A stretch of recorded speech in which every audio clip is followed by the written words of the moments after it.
Why do you support the cap and trade bill? The bill costs $200 billion a year and will increase taxes on families and businesses and will send industries overseas at a time when we need jobs.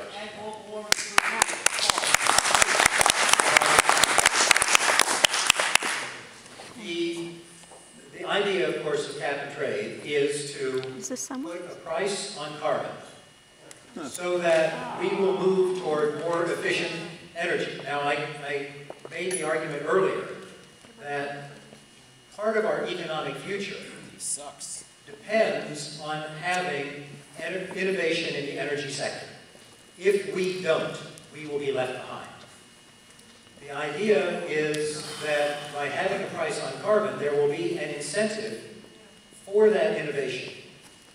It could be done in various ways. Cap and trade is one. It's not my favorite, but I think it would work. Now, how would it cost? The cost would be, as best you can tell, average over Americans, about $200 to $250. That's what the cost would be to 300 to American families. Stop it. The benefits will be, we hope, innovation in energy that will pay for that amount many times over. Yeah, I actually agree with you that innovation in the energy sector would be a big part of our economic recovery if necessary. I like that, but I think that... How do we get there? Right, but I think it would be handled better if we would give tax cuts instead of put a tax burden. That's right. People are going to, capitalists are going to, no matter what. They're going to go to overseas, they're going to go to different, they're going to do no matter what. We had... Plus, global warming it's not an exact science. It's been refuted. We had very large tax cuts in 2002 and 2003. And our dependence on imported oil only grew. Because you won't let us drill. It did not lead to you won't let us drill. Innovation that weaned us from our dependence on imported oil. It did not. So the tax cuts just didn't do it. Sure. Well, would you therefore think it might be a good idea for us to get our own oil for the temporary period until we're able to drill? To buy oil from everyone else, and they hate us. They hate us to death. So we want to use our own oil in the meantime while we can. Tax rates and incentives for companies that are facilitating before we alternate energy expansion. And the so-called cap and trade bill did provide a number of tax cuts and tax incentives to businesses also. Question about the stimulus plan. Okay. The stimulus doesn't seem to have done much of anything about unemployment except increase government jobs. What do you propose to stimulate job growth in the private sector? Don't call for the government sector. What about the private? With the $2 trillion missing from the economy and the 10.2% of the workforce that's unemployed, people want jobs. They want money in circulation. They want economic activity. The question is not whether the person who's providing that job is a nonprofit, is the government, or is a private person. Now, for the long term, I agree. What you want is private sector jobs. But to stem a crisis when private business was not making jobs, they weren't borrowing money and they couldn't borrow it if they wanted to. So why don't they were laying people off? They were pulling back. Were? Why not provide? We could exhort the private sector to give people jobs, but nobody was responding to exhortations. How about he has no idea how to make a job. No idea. Into circulation and make jobs. And why not provide incentives to the private sector, incentives, particularly small industries, reduce regulation, that's right. Cut taxes. In fact, the bill did cut taxes. Half of that $800 billion was tax cuts for all of you. Yeah, I got a tax cut. Half of it was tax cuts. Half of it. Furthermore, actually it was 40-some%. It was not quite that. Oh, and did But you it was vote nearly to half. eliminate the Bush? Furthermore, let me give you an example. The day before this Friday, I visited a private company here in central New Jersey. They do high-speed, smart electrical switching. Really clever stuff, good innovation, well protected by patents. They're only 4 years old. The ARRA, the so-called stimulus bill, produced in that little company, they will tell you 10 jobs, and they expect to have 40 more by the end of 2010. And where did those jobs come from?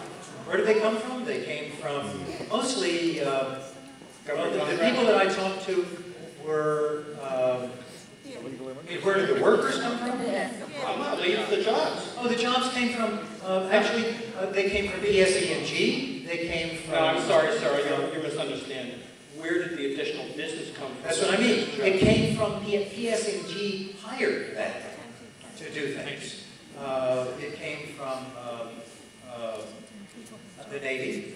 Small, I think it was $80,000 came from the Navy, so that was probably 1 or 2 employees. I run a small company that helps people balance their household budgets.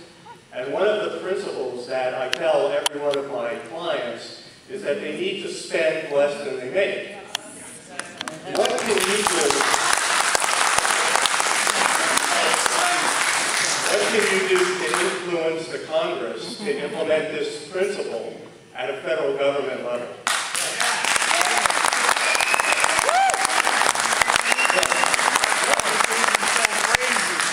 First of all, I supported the rule that requires what we call pay-go, the pay-as-you-go rule, that whatever comes before the Congress has to be paid for. I also am pleased that, I helped pass in the House the student loan bill last year that not only would save students money through direct student loans, make student aid available to millions more students and higher rates for Pell Grants, but would also return billions to the Treasury. The health care bill that passed the House would return billions to the Treasury. Oh, stop. And Stop it. so I'm very much aware of that. When this year began, when this president found, before he raised his hand a year ago, this country had, for 2009, a $1.2 trillion deficit. It is now $1.4 trillion.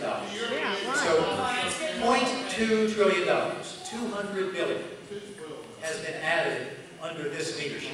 Baloney. That's nonsense.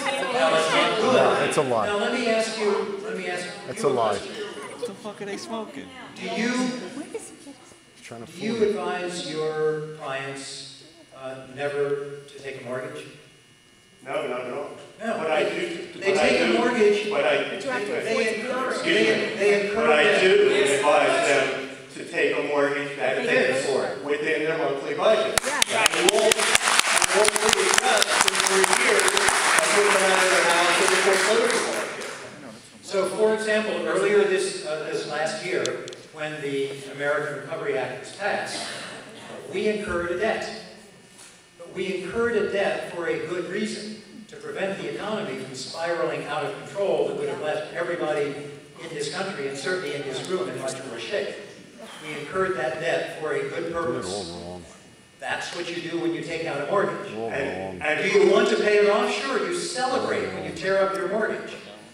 And you'll recall that, Totally wrong. Just goes on and on. just as I arrived, just as the last administration finished, we had I don't mean the last administration, but I mean the one before that. Thank you. Just as the Clinton administration finished, we had not only a balanced budget, we could see the paying down of the debt. You could project to when that would happen. And the last decade of irresponsible budgets, has ruined it. So where were you? You passed it. I know who pays the debt that my clients incur. Who will pay the debt that the Congress incurs? What do you think? It is paid through the revenues of the United States. Me. Taxes.